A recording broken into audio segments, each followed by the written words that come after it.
Hello student. आज हम कक्षा 12 मैथमेटिक्स यूपी बोर्ड ये पहला चैप्टर संबंध एवं फलन है, इसके बारे में डिस्कस करेंगे। संबंध एवं फलन को पढ़ने से पहले हम जानते हैं कि क्रमित युग्म क्या होता है। क्रमित युग्म ऑर्डर्ड पेयर्स क्या होता है। तो सबसे पहले ऑर्डर्ड पेयर की परिभाषा पढ़ेंगे। क्या होता है ऑर्डर्ड पेयर्स। ऑर्डर्ड पेयर्स संबंध और फलन को पढ़ने के लिए कितना इम्पोर्टेंट है ये जानेंगे।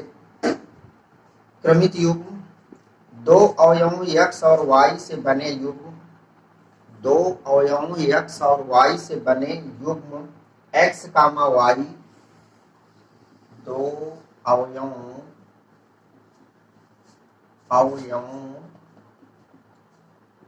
x कामा y से बने युग्म x कामा y जिनमें x तथा y एक निश्चित क्रम में हो। एक निश्चित क्रम में हो क्रमित युग्म कहलाता है। क्रमित युग्म कहलाता है।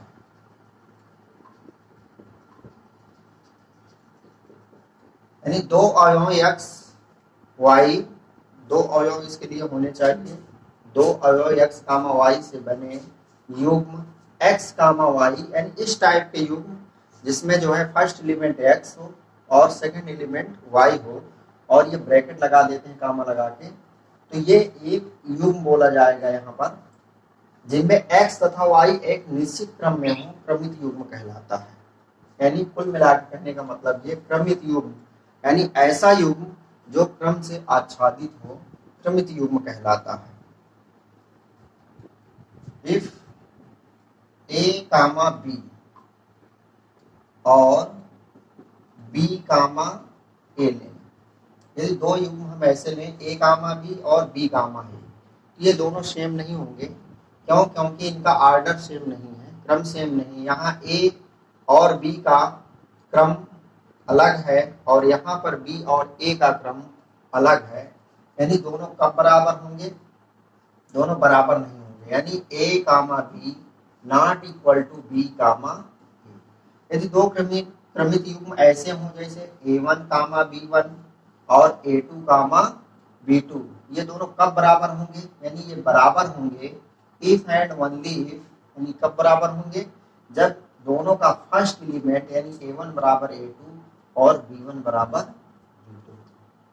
a1 a2 के बराबर होना चाहिए, a1 a2 के बराबर होना चाहिए, b1 b2 के बराबर होना चाहिए, तभी ये दोनों क्रमित युग्म यानी a1 कामा b1 और a2 कामा b2 समान होंगे या बराबर होंगे। तो यहाँ पर जो ये क्रमित युग्म है, क्रमित युग्म होते हैं x कामा y, इनमें एक कुछ संबंध होता है, कुछ संबंध दर्शाता है। ये आपस में x और y में कुछ संबंध दर्शाता है। जैसे मान लेते हैं दो संख्याएं हैं x जिसमें x छोटी है y से। ये क्रमित युग्म इस चीज को दर्शा रहा है कि x कामा y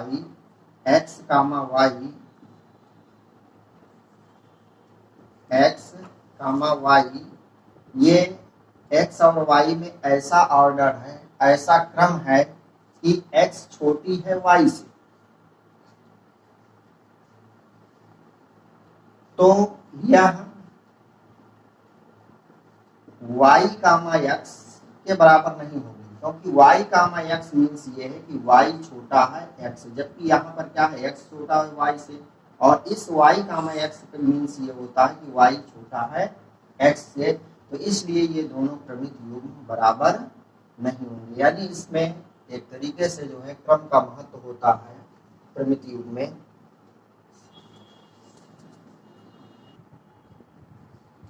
क्रमित युग्म को ऑर्डर्ड पेयर्स को इंग्लिश में भी ऐसे लिख सकते हैं कि N ordered pairs pairs consists of two objects or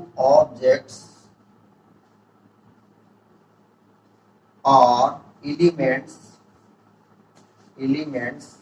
in a fixed order।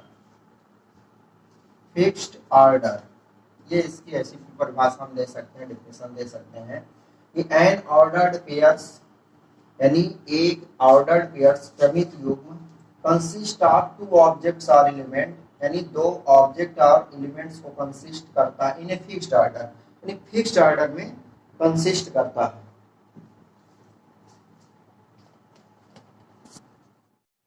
अब आगे देखते हैं दो समुच्चयों का कार्तीय गुणनफल क्या होता है।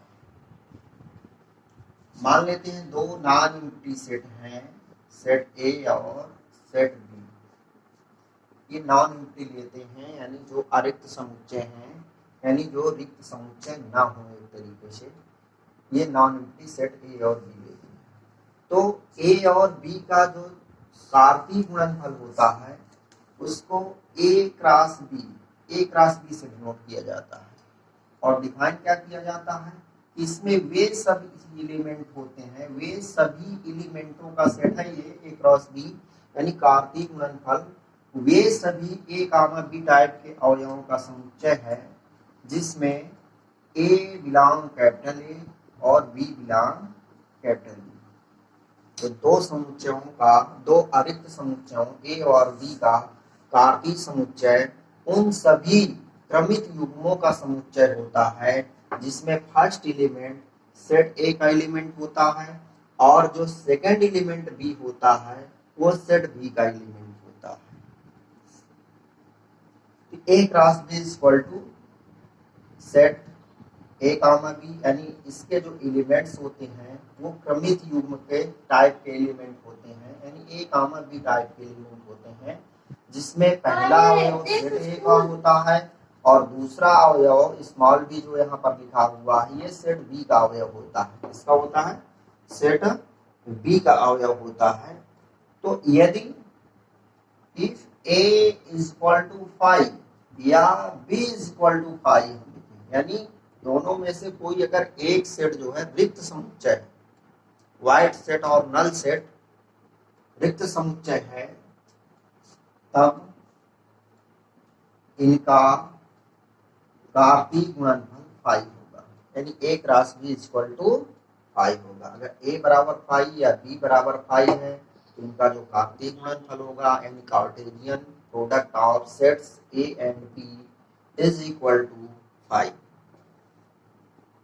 A cross B cross A क्या होगा, जैसे दो सेट दिए हुए हैं, A is non empty and B is non empty, then the Cartesian product of B and A, B cross A, यानी B cross A is equal to होगा B comma A such that हम ऐसे भी लिख सकते हैं such that B belong capital B